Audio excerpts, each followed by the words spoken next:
The art of drag is a time-honored tradition in the LGBTQ community, and it's had a major impact on pop culture too.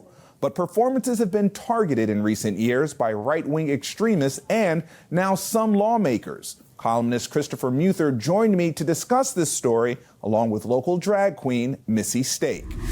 Missy, Chris, thank you for joining us. And Missy, first of all, what is drag to you? Because we see behind you dressed this way and this way. What is drag to you?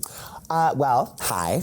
Drag to me, is all about expression. It's about creativity. It's about being your own superhero, taking the vision you have in your heart and bringing it to the forefront. You know, it's my superhero costume I put on. So when the superhero costume isn't on, you still identify, though, as Missy.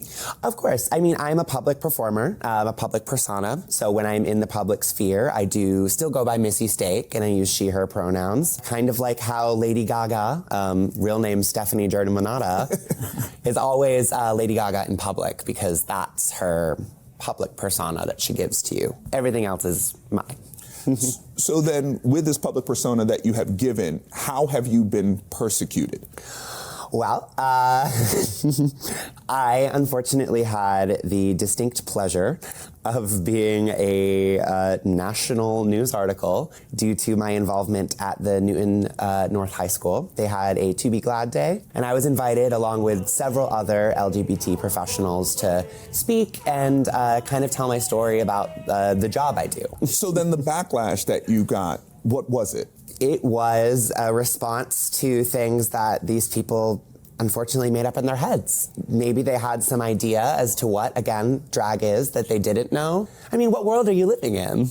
And so I turn now to you, Chris. In your article, you write that there is legislation in states like Tennessee and Florida that is cracking down on drag queens and drag performances, and that other states will follow suit. What are you finding? Yeah, there's more than 24 other states right now that have legislation out there which severely restricts where drag can be performed.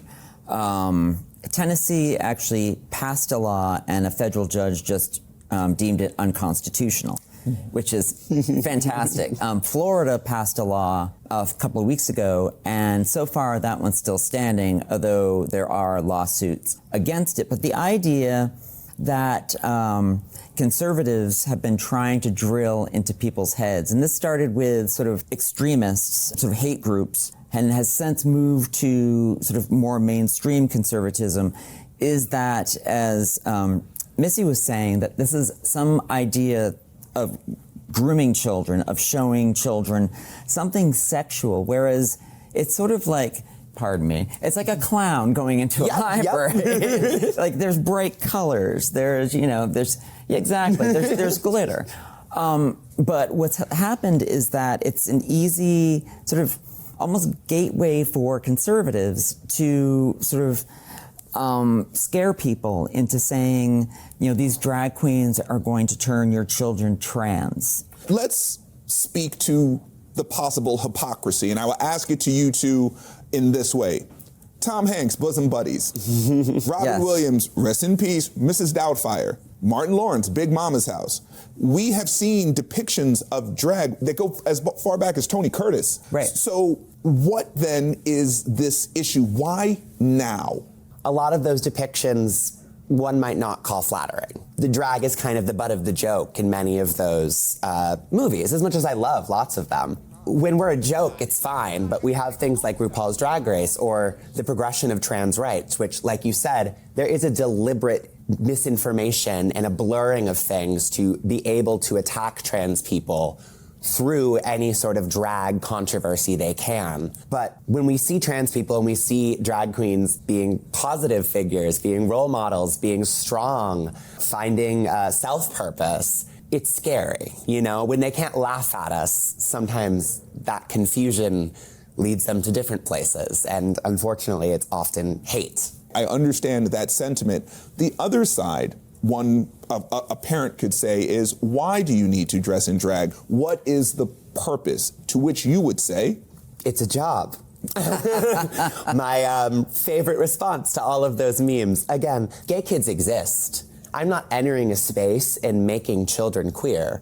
Those students at the Queer Student Union invited me to come to their school. Not the parents, not the teachers, the student union. That's why I'm there, because it's a job and I've been asked to come. No other reason. Beautifully put. Chris, what is the end result for this legislation here in Massachusetts? What should we expect? I feel like in Massachusetts, we're in a pretty protected bubble when it comes to this. You know, we have a lesbian governor and we have a Democrat-controlled House and Senate. So I think the bigger fear for me is, as a gay man, that this somehow starts eroding into gay rights.